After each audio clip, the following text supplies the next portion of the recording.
Hello everyone, मैं प्रियंका चौधरी आप सभी का अपने प्यारे यूट्यूब चैनल हिंदी कैफे में हार्दिक अभिनंदन करती हूँ। आज के इस वीडियो मॉड्यूल में हम पढ़ने वाले हैं गजानन माधव मुक्तिबोध जी का जीवन परिचय, जो कि आपके बोर्ड और नॉन बोर्ड दोनों ही दृष्टि से अत्यंत महत्वपूर्ण है। तो डियर स्टूडेंट्स, इस वीडियो को लास्ट तक बड़े ध्यान से देखिएगा, क्योंकि इस एक ही वीडियो में हम मुक्तिबोध जी का जीवन परिचय, उनकी प्रमुख रचनाएं, साहित्यिक विशेषताएं और भाषा शैली का अध्ययन करने वाले हैं। और साहित्यिक विशेषताओं का तो कहना ही क्या, क्योंकि हर एक बात को इतने अच्छे से एक्सप्लेन किया है कि गारंटी से आपको साहित्यिक परिचय क्लियर हो जाएगा और साथ ही कुछ न्यू भी सीखने को मिलेगा। तो डियर स्टूडेंट्स, यदि अभी तक आपने इस यूट्यूब चैनल को सब्सक्राइब नहीं किया है तो जल्दी सब्सक्राइब कीजिए और बेल आइकन को दबाना ना भूलें, ताकि न्यू वीडियो का नोटिफिकेशन आपको मिलता रहे। जीवन परिचय। नई कविता के सशक्त हस्ताक्षर गजानन माधव मुक्तिबोध का जन्म 13 नवंबर 1917 को श्योपुर जिला मुरैना, ग्वालियर, मध्य प्रदेश में कुलकर्णी ब्राह्मण परिवार में हुआ था। इनके पिता का नाम माधव मुक्तिबोध तथा माता का नाम पार्वती बाई था। तो डियर स्टूडेंट्स, इनका जन्म कब हुआ? 13 नवंबर 1917 को। कहाँ हुआ? श्योपुर जिला मुरैना, ग्वालियर, मध्य प्रदेश में हुआ। वैसे तो बेटा ये कुलकर्णी ब्राह्मण थे, लेकिन किसी पूर्वज को मुक्तिबोध की उपाधि प्राप्त हुई, इसलिए कुलकर्णी के स्थान पर इन्हें क्या कहने लगे? सब इनको मुक्तिबोध कहने लगे। इसलिए इनके पिता का नाम भी क्या हो गया? माधव मुक्तिबोध, और माता का नाम पार्वती बाई। इनकी प्रारंभिक शिक्षा उज्जैन में हुई। 1930 में ये मिडिल की परीक्षा में असफल रही तथा 1937-38 में बीए पास करने के पश्चात ये उज्जैन के मॉडर्न स्कूल में अध्यापक हो गए। सन 1954 में नागपुर विश्वविद्यालय से एमए की परीक्षा उत्तीर्ण की।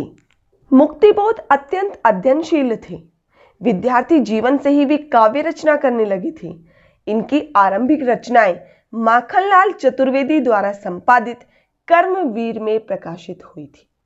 1942 ईस्वी में उज्जैन में रहते हुए इन्होंने मध्य भारत प्रगतिशील लेखक संघ की स्थापना की और सन 1945 में हंस पत्रिका के संपादकीय विभाग में स्थान पाया। 1958 में मुक्तिबोध राजनांदगांव के दिग्विजय कॉलेज में प्राध्यापक के रूप में कार्य करने लगी।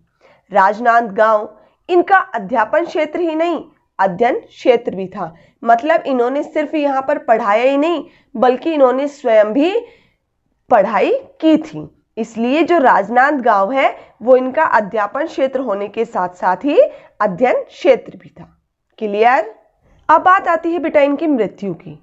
तो देखिए, साहित्य की सेवा करते हुए 11 सितंबर 1964 को मेनिंजाइटिस रोग के कारण मुक्तिबोध ने साहित्य जगत तथा संसार से हमेशा के लिए विदा ले ली। मतलब इनकी मृत्यु कब हुई? 11 सितंबर 1964 ईस्वी को।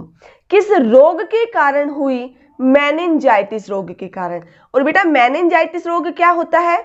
जो मस्तिष्क और मेरुरज्जु होता है उसको ढकने वाली सुरक्षात्मक झिल्लियों या हम कहें मस्तिष्क आवरण में होने वाली सूजन होती है, जिसे कौन सा रोग कहा जाता है? मेनिंजाइटिस। क्लियर? अब बात आती है बेटा इनकी प्रमुख रचनाओं की। तो देखिए, गजानन माधव मुक्तिबोध कवि रूप में प्रसिद्ध हुए, लेकिन काव्य के साथ साथ इन्होंने कहानी, निबंध, आलोचना, इतिहास आदि विधाओं में भी साहित्य सृजन किया। इनकी प्रमुख रचनाएं निम्न प्रकार हैं। तो डियर स्टूडेंट्स, अब इनकी प्रमुख रचनाएं देखिए। सबसे पहले है कविता संग्रह। इन्होंने कविता कौन कौन सी लिखी है? चांद का मुंह टेढ़ा है, भूरी भूरी खाक धूल। कहानी संग्रह, काठ का सपना, विपात्र, सतह से उठता आदमी। उपन्यास इनका विपात्र है। आलोचना है कामायनी एक पुनर्विचार, नई कविता का आत्मसंघर्ष और नए साहित्य का सौंदर्य शास्त्र। फिर बात आती है बेटा आत्माख्यान की। ये एक साहित्यिक की डायरी है और आत्माख्यान होता है बेटा अपने बारे में कहना। फिर है रचनावली। मुक्तिबोध रचनावली है जिसमें इन्होंने 7 खंड प्रकाशित किए हैं। Clear? Next and most important topic साहित्यिक विशेषताएं। देखिए बेटा, मुक्तिबोध तार सप्तक के पहले कवि थे। तार सप्तक एक काव्य संग्रह है जिसका प्रकाशन भारतीय ज्ञानपीठ द्वारा सन 1943 ईस्वी में नई कविता के प्रेरण हेतु 7 कवियों का एक मंडल बनाकर तार सप्तक का संकलन व संपादन किया था। तार सप्तक का जो संकलन या संपादन था वो कब हुआ था बेटा? 1943 ईस्वी में। ठीक है, अब नई कविता का यदि हम प्रस्थान बिंदु माने तो वो क्या है बेटा? तार सप्तक ही है। और तार सप्तक में 7 कवियों को ऐड किया गया था, जिसमें थे सबसे पहले गजानन माधव मुक्तिबोध, दूसरे थे नेमिचंद्र जैन, तीसरे थे भारत भूषण अग्रवाल, चौथे थे प्रभाकर माचुए, पांचवें थे गिरिजा कुमार माथुर और छठे थे रामविलास शर्मा और सातवें थे बेटा हमारे अज्ञेय जी। ठीक है, तो इन सातों की कविताएं संकलित की गई थी किसमें? तार सप्तक में।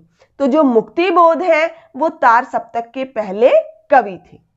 मनुष्य की अस्मिता, अस्मिता अर्थात अहम भाव, आत्मसंघर्ष और प्रखर राजनीतिक से चेतना से समृद्ध उनकी कविता पहली बार तार सप्तक के माध्यम से सामने आई, लेकिन इनका कोई स्वतंत्र काव्य संग्रह इनके जीवन काल में प्रकाशित नहीं हो पाया। मतलब इनका ऐसा कोई भी काव्य संग्रह नहीं था जो इनके जीवित रहते हुए ही प्रकाशित हुआ हो, बल्कि इनके सारे ही जो काव्य संग्रह थे वो इनकी मृत्यु के बाद ही प्रकाशित हुए थे।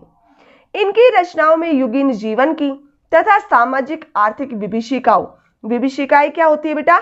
आतंक या डराने का साधन, उसका चित्रण मिलता है, जिसमें आर्थिक शोषण और भ्रष्टाचार के साथ साथ सामान्य जीवन की पीड़ा, घुटन, निराशा से संत्रस्त मानव है। संत्रस्त अर्थात अत्यंत डरा हुआ मानव है। इनकी सहानुभूति सर्वहारा वर्ग से है। मतलब इन्होंने किसी विशेष जाति को लेकर अपनी रचनाएं नहीं लिखी हैं, बल्कि इनकी जो सहानुभूति है वो सर्वहारा वर्ग से है, मतलब प्रत्येक वर्ग से है। ये पूंजीपति शोषण व्यवस्था को समाप्त करने हेतु मार्क्सवाद को उचित मानते हैं। अब बात आती है बेटा कि मार्क्सवाद क्या है ना? तो मैं आपको बता दूं, जो जर्मन विचारक कार्ल मार्क्स के समाज अर्थशास्त्र और राजनीति से संबंधित विचारों को सामूहिक रूप में मार्क्सवाद के नाम से जाना जाता है। और मार्क्सवादी विचारधारा के जन्मदाता है एक तो कार्ल मार्क्स और फ्रेडरिक एंजेल्स। ठीक है, इन दोनों विचारकों ने इतिहास, समाजशास्त्र, विज्ञान, अर्थशास्त्र व राजनीति विज्ञान की समस्याओं पर संयुक्त रूप से विचार करके जिस निश्चित विचारधारा को विश्व के सम्मुख रखा, उसे किसका नाम दिया गया? उसे नाम दिया गया बेटा मार्क्सवाद का। क्लियर? आगे देखिए, इन्होंने समाज की रूढ़िग्रस्त वर्जनाओं, पूर्वाग्रह और अंधविश्वास के प्रति विद्रोह का स्वर मुखरित किया है। तो आपका टॉपिक क्लियर हुआ साहित्यिक विशेषताओं का। अब हमारा लास्ट टॉपिक है भाषा शैली। देखिए बेटा, मुक्तिबोध एक सशक्त यथार्थवादी कवि रहे हैं। आते हैं इनकी काव्य भाषा इनके दृष्टिकोण से प्रभावी रही है। इनकी काव्य भाषा भी इनकी विचारधारा की विशिष्टताओं की तरह मौलिक है। इन्होंने अपनी काव्य भाषा में तत्सम, तद्भाव, अरबी, फारसी, अंग्रेजी सभी भाषाओं का प्रयोग किया है। इनके काव्य की सबसे बड़ी विशेषता यही है कि इसमें युग की नई चेतना नए रूप में अभिव्यक्त हुई है, और वह भी नई काव्य भाषा में। इन्होंने उपमा, मानवीकरण, रूपक, उत्प्रेक्षा तथा अनुप्रास आदि अलंकारों का स्वाभाविक रूप से वर्णन किया है। क्लियर? तो डियर स्टूडेंट्स, यदि आपको वीडियो अच्छी लगी हो तो इसे लाइक और शेयर करना ना भूलें। Thank you.